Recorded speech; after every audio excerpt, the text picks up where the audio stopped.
요셉이 바로에게 아뢰되 바로의 꿈은 하나라. 하나님이 그가 하실 일을 바로에게 보이심이니이다. 7 좋은 암소는 7회요 7 좋은 이삭도 7회니 그 꿈은 하나라. 그 후에 올라온 파리하고 흉한 7소는 7년이요 동풍에 말라 속이 빈 7 이삭도 7회 흉년이니 내가 바로에게 이르기를 하나님이 그가 하실 일을 바로에게 보이신다 함이 이것이라. 온 애굽 땅에 7회 큰 풍년이 있겠고 후에 7회 흉년이 들므로 애굽 땅에 있던 풍년을 다 잊어버리게 되고 이 땅이 그 기근으로 망하리니 후에 든 그 흉년이 너무 심함으로 이전 풍년을 이 땅에서 기억하지 못하게 되리이다. 바로께서 꿈을 2번 겹쳐 꾸신 것은 하나님이 이 일을 정하셨음이라. 하나님이 속히 행하시리니 이제 바로께서는 명철하고 지혜 있는 사람을 택하여 애굽 땅을 다스리게 하시고 바로께서는 또 이같이 행하사 나라 안에 감독관들을 두어 그 7회 풍년에 애굽 땅의 5분의 1을 거두되 그들로 장차 올 풍년의 모든 곡물을 거두고 그 곡물을 바로의 손에 돌려 양식을 위하여 각 성읍에 쌓아두게 하소서. 이와 같이 그 곡물을 이 땅에 저장하여 애굽 땅에 임할 7회 흉년에 대비하시면 땅이 이 흉년으로 말미암아 망하지 아니하리이다. 매일 성령과 함께하는 아름빛 교회 말씀 묵상, 아름빛 바이블 키트 시간입니다. 2026년 5월 13일 수요일, 오늘 함께 나눌 말씀은 창세기 41장 25절부터 36절입니다. 계속해서 창세기 41장을 보고 있는데요. 성도님들께 한번 묻고 싶습니다. 우리가 위기의 상황이 닥치면 의지하는 것들이 있지요. 그런데 내가 제일 의지하는 그게 오히려 나를 무너뜨릴 수도 있다는 사실을 혹시 생각해 보셨습니까? 오늘 본문에 등장하는 애굽 사람들이 딱 그런 상황에 처해 있습니다. 그들은 왕을, 바로를 신으로 섬기고 나일강을 생명의 근원이라 숭배했습니다. 그런데 하나님께서는 그 나일강에서 기근의 징조가 올라오게 하시지요. 가장 의지하는 것이 심판의 도구가 된 것입니다. 창세기 41장의 바로의 꿈 이야기는 오늘 우리가 이제 해석을 보겠지만 사실 세상의 헛된 우상들을 향한 하나님의 강력한 경고장이기도 합니다. 창세기를 기록했던 모세, 더 나아가 성경의 1차 저자인 하나님께서는 지금 이 이야기를 통해서 이 이야기를 듣는 이스라엘 백성들에게 애굽의 왕과 애굽의 신이 얼마나 무력한지, 그리고 하나님이 얼마나 놀라운 섭리를 지금 이루어가고 계신지를 동시에 나타내주고 있습니다. 사실 애굽 사람들은 당시에 애굽의 왕이었던 바로를 살아있는 신의 화신이라고 여겼습니다. 그런데 지금 바로는 자신의 꿈 하나조차도 스스로 이해하지 못하고 마음이 번민했다고 이야기하고 있지요. 온 세상을 다스리는 신이라 불리던 자가 불면증과 두려움에 시달리고 있습니다. 또 애굽인들은 나일강을 생명과 풍요의 근원, 하피라는 신으로 숭배했습니다. 그런데 하나님께서는 바로 그들이 숭배하던 나일강에서 흉한 소들과 끔찍한 기근이 올라오게 하셨습니다. 그들이 가장 의지했던 숭배의 대상이 심판의 도구가 됨으로써 그들의 우상 숭배가 얼마나 헛된 것인지를 폭로하고 계신 겁니다. 또 당시에 애굽의 마술사들과 지혜자들은 최고의 엘리트로 불렸는데 이들은 바로의 꿈을 해석하는 데 완전히 실패하지요. 세상이 자랑하는 최고의 엘리트들이 집단적으로 침묵하고 있다. 이것을 통해서 인간의 지혜가 얼마나 어리석은지를 적나라하게 보여주고 있는 것입니다. 그런데 지금 하나님께서는 그 자리에 비천한 노예였던 요셉을 참된 지혜자로 세우고 계십니다. 오늘 요셉이 꿈을 해석하고 대안을 제시하는 장면을 통해서 당대 최고의 제국이었던 애굽도 참되신 하나님의 절대적인 주권과 통치 아래 있다는 것을 분명히 보여주는 것입니다. 이러한 배경을 좀 가지고 오늘 말씀을 살펴보면 좋겠습니다. 25절부터 보겠습니다. 바로에게 꿈에 대한 묘사를 들은 요셉은 이렇게 이야기합니다. 바로의 꿈은 하나라. 하나님이 그가 하실 일을 바로에게 보이심이니이다. 7소와 7이삭에 대한 꿈이 같은 꿈이다 라는 것을 이야기하면서 사실 그 꿈을 주신 분이 하나님이시다. 그리고 하나님이 앞으로 애굽에 어떤 일을 하실지를 보여주는 것이다. 이렇게 이야기를 합니다. 특별히 32절에서는 이렇게 꿈을 2번 겹쳐 꾼 이유가 하나님이 정하셨기 때문이다. 그리고 속히 하나님께서 행하실 것이기 때문이다. 이렇게 이야기를 하는데요. 하나님의 확실한 메시지가 반드시 그리고 속히 이루어질 것을 요셉은 이야기하고 있습니다. 꿈을 해석하는 장면인 26절부터 31절을 보면 풍년에 대한 이야기는 29절 한 절 가볍게 지나갑니다. 그런데 흉년에 대한 이야기는 아주 심각하게 그리고 자세하게 이야기하고 있습니다. 그 결과는 기근으로 망하는 것이었습니다. 그런데 요셉은 여기서 멈추지 않습니다. 보디발의 집 그리고 감옥에서 배웠던 행정 능력을 발휘해서 앞으로 바로가 해야 할 일을 알립니다. 먼저는 명철하고 지혜 있는 경제 조치를 계획하고 실행할 한 명의 최고 책임자를 임명하라. 그리고 전국적인 행정망을 구축해서 자원관리 시스템을 만들라는 것입니다. 그 시스템은 7년 풍년 동안 수확물의 5분의 1을 거두어서 각 성읍에 비축을 하고 그 대신에 바로의 권위 아래 두어서 기근 때 발생할 수 있는 약탈 그리고 혼란을 방지하라는 것이었습니다. 여기까지 보면 요셉이 아주 좋은 제안을 하는 것처럼 보이는데 36절 마지막 문장이 상당히 흥미롭습니다. 요셉이 이렇게 제안을 하고 나서 바로가 이렇게 하면 앞으로 당할 7년간의 흉년에도 애굽 땅은 망하지 않을 것이다 라고 이야기를 하는데요. 여기서 쓰인 망함이라는 단어는 히브리어 카라트라는 단어의 수동태형을 사용하고 있습니다. 많은 성도님들이 아마 기억하실 겁니다. 창세기 15장에서 언약을 맺다 라고 할 때 그 맺다가 바로 이 자르다 라는 뜻의 히브리어 카라트입니다. 특별히 구약 성경 안에서 이 단어가 수동태형, 즉 잘려지다로 쓰이는 경우는 레위기 민수기에서 언약을 어긴 자에게 내려지는 언약적인 추방 혹은 사형 선고를 뜻하기도 합니다. 그러니 이 단어가 단순하게 그냥 굶어 죽을 것이다. 이게 아니라 하나님의 보호 아래에서 존재 자체가 잘려나갈 것이다.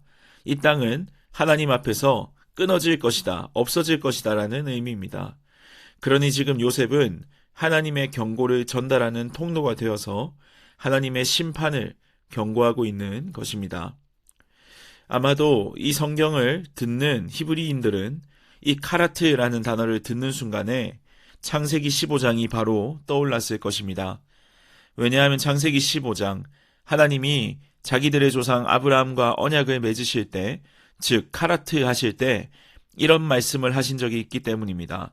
창세기 15장 13절과 14절입니다. 여호와께서 아브라함에게 이르시되 너는 반드시 알라. 네 자손이 이방에서 객이 되어 그들을 섬기겠고 그들은 400년 동안 내 자손을 괴롭히리니 그들이 섬기는 나라를 내가 징벌할지며 그 후에 네 자손이 큰 재물을 이끌고 나오리라. 지금 이 말씀을 듣고 있는 창세기의 1차 독자들, 출애굽 백성들을 상상해 보십시오. 그들은 자신들이 애굽에서 400년 동안 했던 종노릇, 그리고 마침내 큰 재물을 이끌고 탈출하게 된 이 모든 기적의 역사가 바로 요셉 한 사람을 통해 애굽을 보전하신 하나님의 큰 그림이었다는 것을 무릎을 치면서 깨닫지 않았을까요? 정리해보자면 요셉은 지금 경제위기 대책을 넘어서 애굽이라는 나라의 존폐가 오직 하나님의 손에 달려있음을 선포하고 있습니다. 애굽은 하나님 앞에서 잘려나갈 위기에 처했지만 역설적으로 하나님께서는 애굽을 보존하기 위해서 당신의 종이었던 요셉을 사용하셨습니다. 그 이유가 무엇일까요? 바로 아브라함에게 하셨던 그 약속 때문입니다. 하나님은 훗날 이스라엘이라는 거대한 민족을 품어낼 모체로서 애굽을 잠시나마 보존하셔야 했고 400년 뒤에 큰 재물을 이끌고 나올 자손들의 미래를 위해서 지금 요셉을 통해서 애굽의 창고를 채우고 계신 것입니다. 결국 애굽이 망하지 않은 것은 바로의 통치력이 뛰어나거나 요셉의 행정력이 탁월해서가 아니라 자기 백성을 구원하시겠다는 하나님의 언약이 너무나도 신실했기 때문입니다. 제가 시간 관계상 다 읽어드리지 못하지만 실제로 시편 105편을 보면 이스라엘의 구원의 이야기를 노래하면서 아브라함과 맺은 언약에서 시작합니다. 그리고 요셉을 통해 이스라엘이 애굽에 들어가게 하셨다고 고백합니다. 오늘 말씀을 묵상하시면서 가능하신 분들은 이 시편 105편도 함께 읽어보셨으면 참 좋겠습니다. 사랑하는 성도님들, 오늘을 살아가는 우리에게도 이 카라트의 경고와 또 소망은 유효합니다. 세상은 자신의 지혜와 힘으로 존재를 증명하려고 하지만 우리의 존재가 세상으로부터 혹은 생명의 근원으로부터 잘려나가지 않는 유일한 이유는 사실 우리를 위해 스스로 잘려나감을 당하신 예수 그리스도의 은혜 때문이라는 것을 우리는 잘 알고 있습니다. 성경은 이 무서운 단어 카라트를 전혀 뜻밖의 장소에서 다시 사용합니다. 바로 메시아, 예수님의 죽음을 예언하는 장면입니다. 구약성경 다니엘 9장 26절은 장차 오실 메시아에 대해 이렇게 예언합니다. 62일의 후에 기름 부음 받은 자가 끊어져 없어질 것이며, 요셉은 애굽 땅이 하나님 앞에서 끊어질 것을 경고하면서 비축 그리고 행정으로 그 심판을 면하게 했지만 훗날 우리 주 예수 그리스도는 전혀 다른 방식으로 이 문제를 해결하셨습니다. 온 인류가 죄로 인해 하나님 앞에서 영원히 잘려나가야 할 위기에 처했을 때 하나님은 애굽을 살리셨던 것처럼 우리를 살리기 위해 도리어 기름 부음 받은 자인 예수 그리스도를 십자가에서 잘려나가게 하셨습니다. 이 예언이 어떻게 성취되었는지를 예수님 스스로가 이렇게 말씀하셨습니다. 요한복음 10장 18절입니다. 이를 내게서 빼앗는 자가 있는 것이 아니라 내가 스스로 버리노라. 나는 버릴 권세도 있고 다시 얻을 권세도 있으니 이 계명은 내 아버지에게서 받았노라. 애굽이 요셉의 지혜로 멸망의 카라트를 면했다면 오늘 우리는 예수 그리스도의 희생이라는 카라트 때문에 생명을 얻었습니다. 요셉의 제안을 받아들인 바로가 생존을 얻었듯이 우리도 우리를 위해 대신 끊어지신 그리스도를 붙잡을 때 우리는 영원한 생명을 누리게 됩니다. 오늘 하루 나를 살리기 위해 스스로 끊어짐을 선택하신 그 사랑을 묵상해 보시길 소망합니다.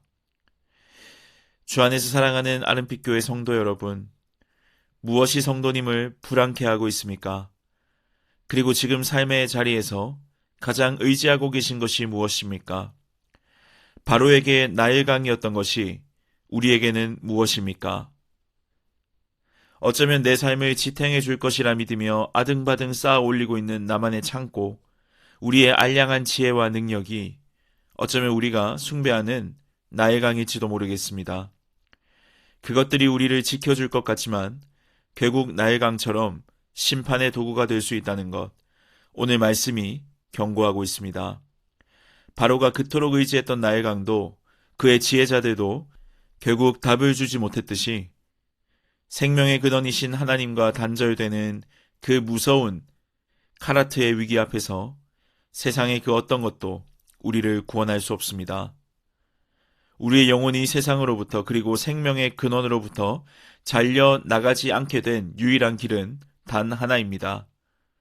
세상의 지혜가 답을 잃고 침묵할 때 우리를 위해 기꺼이 잘려 나감을 당하신 그 유일한 지혜 되신 십자가의 사랑 안에 머물었기 때문입니다. 오늘 하루 신실하신 하나님께 피하시길 소망합니다. 나를 대신해 끊어지신 예수님을 굳게 붙잡으시길 소망합니다. 그리고 그 속에 있는 참된 평안과 생명을 누리시는 복된 하루 되시길 간절히 소망합니다. 함께 기도하겠습니다. 내 영혼아, 네가 어찌하여 낙심하며 어찌하여 내 속에서 불안해하는가? 너는 하나님께 소망을 두라. 그가 나타나 도우심으로 말미암아 내가 여전히 찬송하리로다.